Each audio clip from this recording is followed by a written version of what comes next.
So our first speaker is Ollie Grender, and we're very grateful to you for being here today. Ollie was a member of the House of Lords Select Committee on Artificial Intelligence. That's the one that I mentioned earlier, and published the report AI in the UK last year. That report offered 74 conclusions or recommendations. And as I've already mentioned, there was, from my perspective, a sort of very healthy focus on the ethics of undertaking AI research. Just to give you a sort of flavour of this, I'll just quote briefly from the report. So this is one of the statements from it. The UK's strengths in law, research, financial services and civic institutions mean it is well placed to help shape the ethical development of artificial intelligence and to do so on the global stage. To be able to demonstrate such influence internationally, the government must ensure that it is doing everything it can for the UK to maximise the potential of AI for everyone in the country. And hopefully we'll hear a little bit more about that this morning. Thank you. Over to you.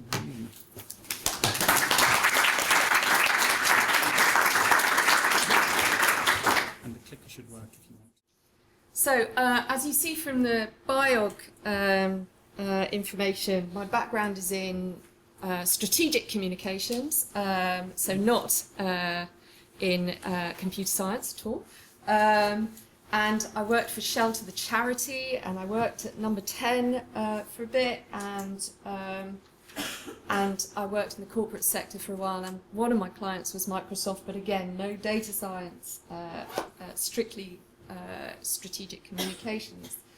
However, select committees quite often have quite a mix of individuals on them in order to, kind of formulate a view. So when you have someone like Joan Bakewell, renowned broadcaster, advocating and talking about bias and algorithms applied against older people, you can imagine that that is quite a powerful force on a select committee. And it is really important that we have a cross-section of people on select committees. So we had the Lord Bishop of Oxford, who was on our select committee, who does quite a lot of work in this area. And as a result, there was a Guardian leak quite early on, whilst we were deliberating that we were going to have 10 commandments for the internet, for the artificial intelligence. But of course, what we did in the end was came down to 5. Now, I think it's really important to understand, for us, the politicians who are trying to deal with this, about profound change. You can see I've slotted in a little event that I happen to be at on Saturday. No pressure on any of you at all. But it is perfectly possible, I think, to argue, however passionately I feel about this issue, that we will look back on this thing that I was on a march for, and whilst I feel it is profound change, actually, when we hear from the CEO of Google that this is similar to electricity and fire, and that AI is one of the most important things that humanity is working on, I think that the sense of profound change in this area is very, very significant. And indeed, in our committee, we established that artificial intelligence almost stopped being artificial intelligence the minute it was adopted. So as soon as it became something normal for people, it was no longer seen as some kind of weird, freaky science thing in the future. So 1 year on, looking at our original questions, and by the way, I'm not going to do a massive amount about our select committee report because it was a year ago, but I'll give you some of a sense of it. And what we asked ourselves was these critical questions. How does AI affect people in their everyday lives, and how is this likely to change? What are the potential opportunities presented by AI for the UK? What are the possible risks and implications? And how should the public be engaged? And what are the ethical issues? These are still the questions that legislators are struggling with. And this is a fast-moving area, but all members of this select committee, which is very, very unusual for an ad hoc, one-off select committee, are still speaking all around the world about the result of this report, even today.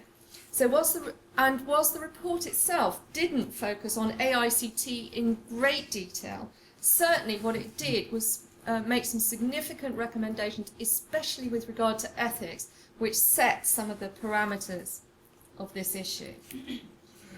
So why do the politicians ever get involved in these things? I think a really good little case history, and we put this in our report, is the Human Fertilisation and Embryology Authority.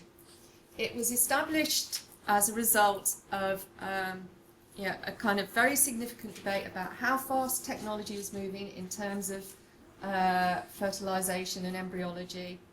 And what it threw up was a whole load of ethical questions that needed to be solved. So it was the government that set up the HFEA. I think there's a significant difference on this, and this is where it is such a challenge, which is that in contrast, when we look at the Centre for Data Ethics and Innovation, what they are being asked to do is look at something retrospectively as well as in the future. And I think that's what makes it a much greater challenge. And in fact, I thought Matt Hancock explained it quite well when he said it's almost like trying to boil the ocean. The whole issue of AI is already out there and in play. I thought it was useful to look at a tiny case study of why politicians get involved. So something that I was very heavily involved in when I first came into the Lords was tabling a revenge porn change to the law. It was urgent and immediate, and we had people, particularly from a particular generation, who were sharing intimate images, and those intimate images were being forwarded. So something that we did immediately was make it a criminal offence, which is when you press send on an intimately shared image, it's an automatic 2-year criminal offence. Now, the reason that we changed that, so without any white papers, without any kind of scrutiny, is because something was urgent and immediate and happening. And it's also about legislators. You can imagine a whole bunch of peers sitting down and discussing with a whole bunch of civil servants what is an intimately shared image is a bit, kind of a mind blow. But critically important, because I'm 56, so when a friend of mine approached me about this issue, instantly my honest reaction is, why would you do that? Because I come from a completely different generation that didn't grow up with a smartphone almost being an extension of my hand. And what legislators have to do, even if they're from a different generation, even if they have limited understanding, is to understand what is affecting current generations and make sure that people are protected. I thought it was also a little bit useful. So one of my main areas of expertise is about renters' rights. That's what I focus most of my attention on. And I had a private members' bill on tenants' fees. And I think why it's useful to learn about this is that for years, the people in the industry said, this will be a disaster, this cannot happen, we cannot have more regulation on this, it will be the end of civilization as we know it. And yet, all the time, the consumer case grew and grew and grew as the number of tenants grew. And in the end, even though the government rejected my private members' bill with very strong arguments on behalf of industry, in the end they changed their minds. And they changed their minds because of consumer power and because of an understanding that the case was too compelling and the number of people impacted was too compelling. Why I share this is because I think there's a sense in this sector in particular that there is a danger that regulation is coming down the track without an understanding of industry. I would say that happens across the board. In almost every piece of work that we do, we have similar reactions. So just to place it in a little bit of context for you. Now, AI needs to be high on the political agenda in the UK. I completely appreciate that there are other distractions going on at the moment, which are completely obvious. Our recommendation, which was a very strong recommendation in our report, was that the UK hold a global summit to agree international norms. And I think whilst there has been a great deal of progress, I think that's one where we need to continue to push. That said, there's now an AI sector deal which was launched in April 2018. There are initiatives to, EU level is also critically important, and I think there is some potential coming up at the G20. Expansion of the Alan Turing Institute and the launch of new Turing Fellowships. The Rosalind Franklin Institute was set up in June 2018 to improve diagnostics, new drugs and treatments. By the way, I'm going to give you long lists of everything that's happening. That's, there's lots and lots of signs that government are doing stuff in this area. But still, I think it is the role of anyone who cares about, especially the ethical agenda, to keep on pushing the envelope as much as possible. And the report of the Digital Competition Expert Panel came out in March 2019, more of which a bit later. So, the key themes from our report, and as Marcus said, I do recommend reading it. It is quite a tome, and you can see here I carry it around as my little Bible in this area. But what the key themes that came through for us were UK leadership in the development and use of AI, inclusion and diversity, equipping people for the future, and control over data and ethical framework for AI. I'm not going to speak about all of those issues in detail because of the subject I've been given for today. But I think what we clearly established, and I think Marcus has already referred to this, is that the UK already has leading AI companies. It has a dynamic academic research culture, and we were particularly struck when we did a visit here as a committee by the connection between the AI sector and academia. It has a vigorous startup ecosystem, but above all what we have is legal, ethical, financial and linguistic strengths. And I think what's really interesting is the Furness report, which was a report into data monopolisation, data monopolies, which was commissioned by the Chancellor of the Exchequer, has concluded that the UK is a leader in global banking, in part thanks to its regulatory environment. The UK is a great place to start a fintech company, in part, and the approach of the Financial Conduct Authority and the Payment Systems Regulator. So, applying similar regulatory principles can improve the economic environment in the UK for digital startup and scale-ups, while creating more predictability for large incumbent firms. So some clear steer there that we are in quite a strong position, and that our regulatory system is quite strong in this area. And I think Marcus did say this, the UK is in a strong position to be a world leader in development. The position, coupled with the wide adoption of AI, could deliver a major boost to the economy for years to come. And the headlines of our report concluded that the strength of our position, the linguistics that we have here, the legal system that we have here, means that we can take advantage of this. And AI, if handled carefully, could be a great opportunity for the British economy. We had a little bit on the ethical issue of, for some members of the committee, I'm sure there are others who are way ahead of us, but on the issue of ethics, when we took evidence from Professor Wolfgang Wolster, who the CEO and scientific director of the German Research Centre for AI. And what became very clear as we were taking evidence from him is just how much Germany are using leadership and being very, very focused in terms of what their strength is. And what they clearly identified, and you can see I've put up here, is to use AI to improve manufacturing processes, smart goods, in other words, and they felt that was a real USP.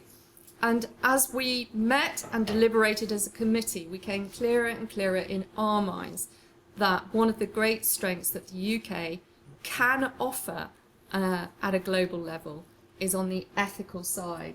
But it became very, very clear when we were taking evidence from him. We concluded that we need to put ethics at the centre of AI's development and use.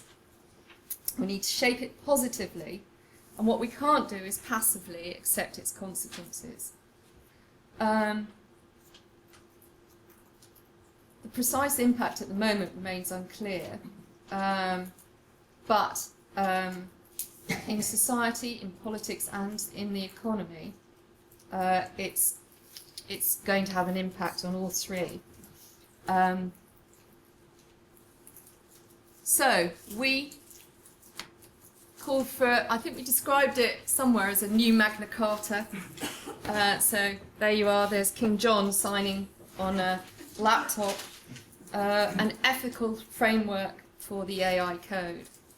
And you can see that what we've done is put that artificial intelligence should be developed for the common good and benefit of humanity, should operate on principles of intelligibility and fairness, should not be used to diminish the data rights or privacy of individuals, families or communities. All citizens have the right to be educated, to enable them to flourish mentally, emotionally and economically, and the autonomous power to hurt, destroy or deceive human beings should never be vested in AI. So subsequent to our report coming out, the Data Ethics Framework was published by the government in June 2018, which sets out how data should be used in the public sector, and I'll say a little bit more about that in a second. And this then is also the high-level expert group on AI 5 principles for socially good AI across the EU, which is very similar territory. So it should be beneficial to humanity, not infringe on privacy, protect and enhance our autonomy, justice and fairness, and understandable transparency and accountability. And Lord Clement Jones, who was the chair of our select committee, who I think set up some of the terms and remit of the project that you're doing, and Professor Floridi, in a joint article last week, have stated that this is the best show in town as far as they're concerned, and that, you know, kind of the next stage will be the Commission addressing AI-related mid to long-term challenges and opportunities. And so I'm kind of one thing that they are both recommending is that the next stop is the G20 in Osaka, followed by possibly incorporation of these principles to the Universal Declaration of Human Rights. But be warned, 5 principles is nothing, and more is coming down the track unless these kind of things are adopted quite quickly. So here's another little bit of light bedtime reading for you all, which is the Select Committee on Communications, Regulating in a Digital World. I mean, if you're debating around this area, I would strongly recommend that you take a look at this. And this moves further forward in terms of regulation. And they have 10 principles, which are parity, accountability, transparency, openness, ethical design, privacy, recognition of childhood, respect for human rights and equality rights, education and awareness raising, democratic accountability, proportionality, and evidence-based approach.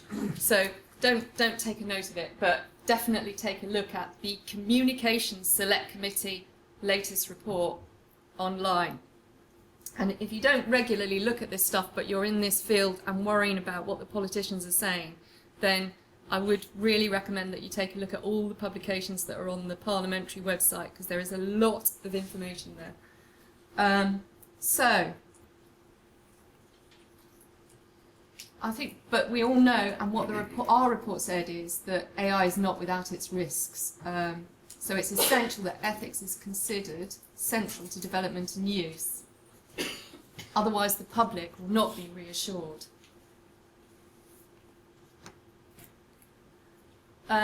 So, strategic leadership. I've just done this kind of quick update of what's happened since we concluded our report.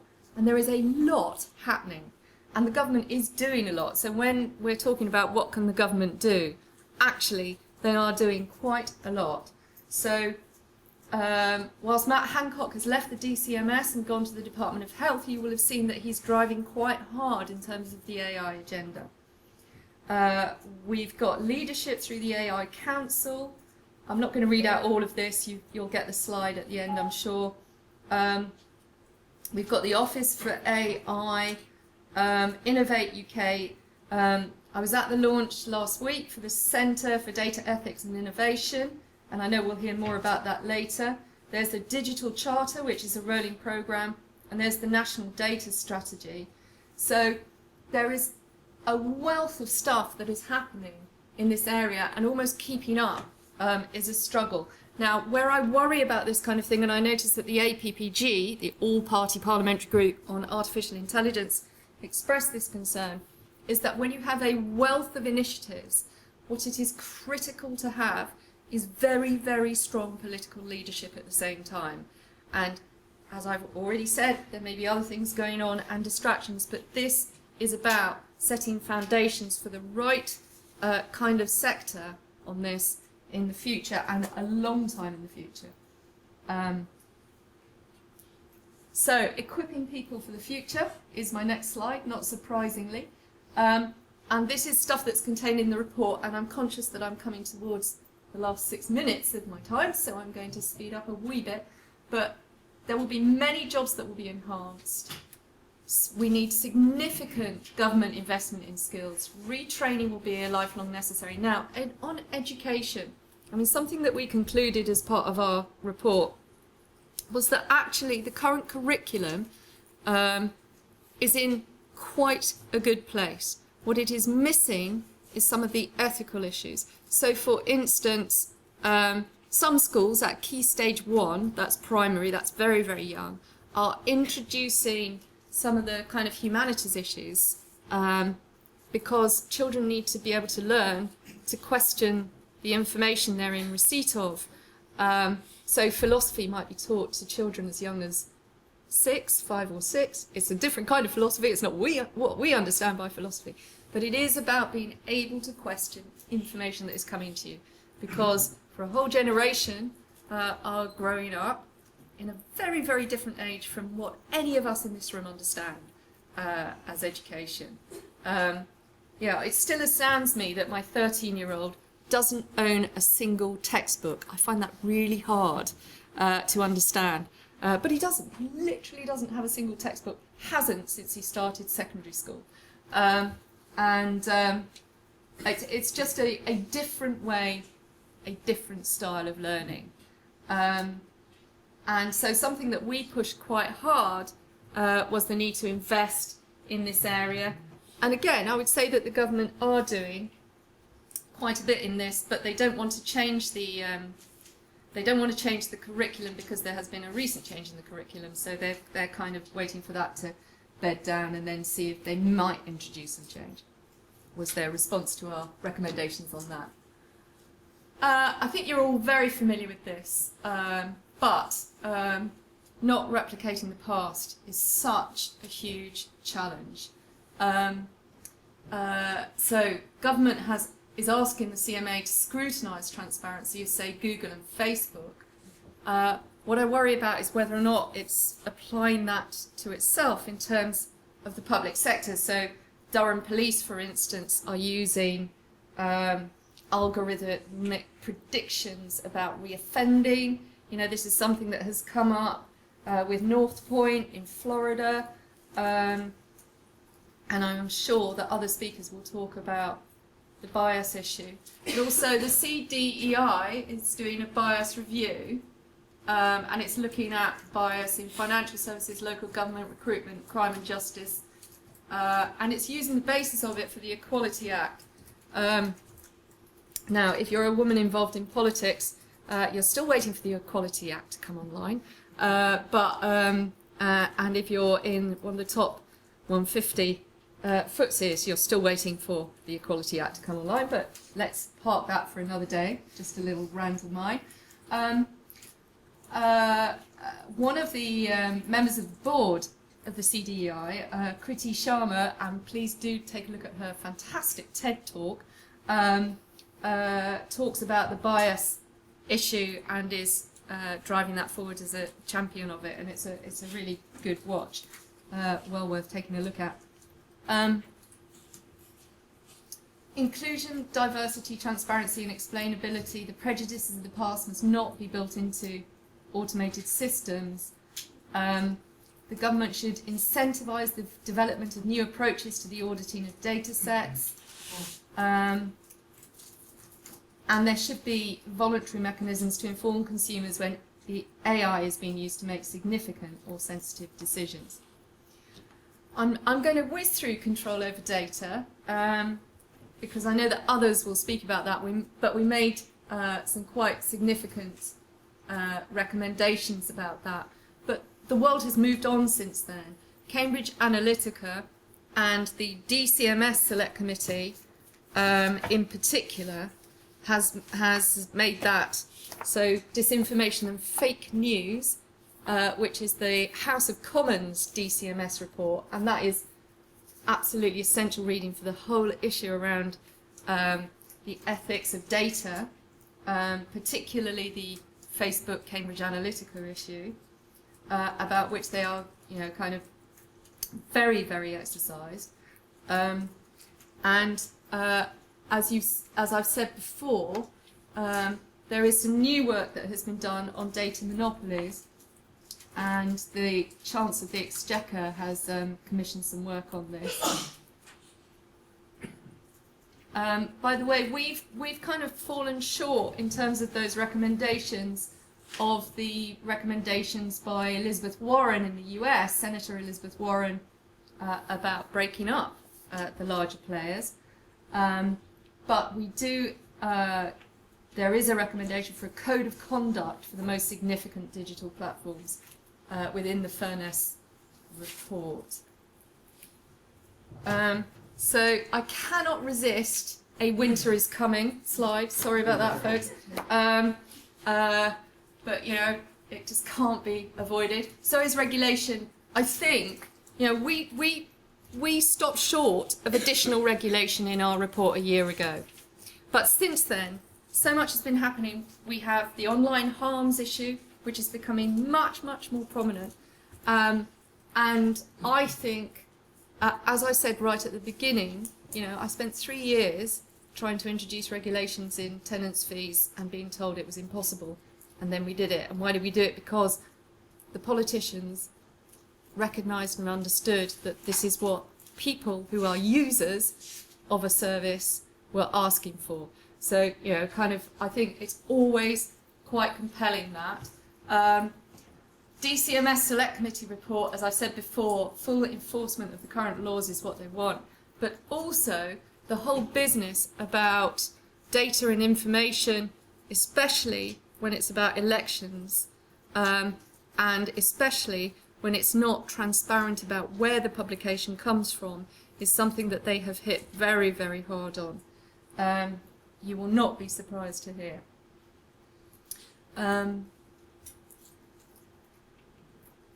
Always good to ask who regulates the regulators. Quite important, especially in this context. So the Electoral Commission is, an organisation that probably needs a bit more resource and a bit more support. It is the Electoral Commission that concluded that Vote Leave had acted illegally, but their powers of enforcement, and they've argued the case that their powers of enforcement are not enough. And also we have here the CDEI targeting review, how data is being used to shape people's online environments. So, in summary, there is a massive amount going on. I still worry where the leadership lies, because you always need an advocacy and a politician sitting at the cabinet table driving something forward, in my view. However, there is absolutely no denying that the government are doing an enormous amount in this area. We have been promised the online harms white paper now. It was first of all going to be in the winter. I now understand it might be the spring, but clearly what they are doing is finding it as difficult as most politicians are about the issue of publishers versus content platforms and how you deal with that issue. The debate is considered, and there is a sense of impatience on behalf of the consumer. But I think our committee was very considered in terms of its approach, but even then was still inevitably misunderstood. And there you go, another killer robots moment.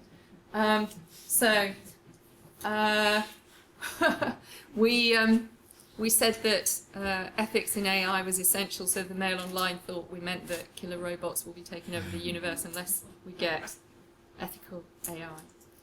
Thank you very much.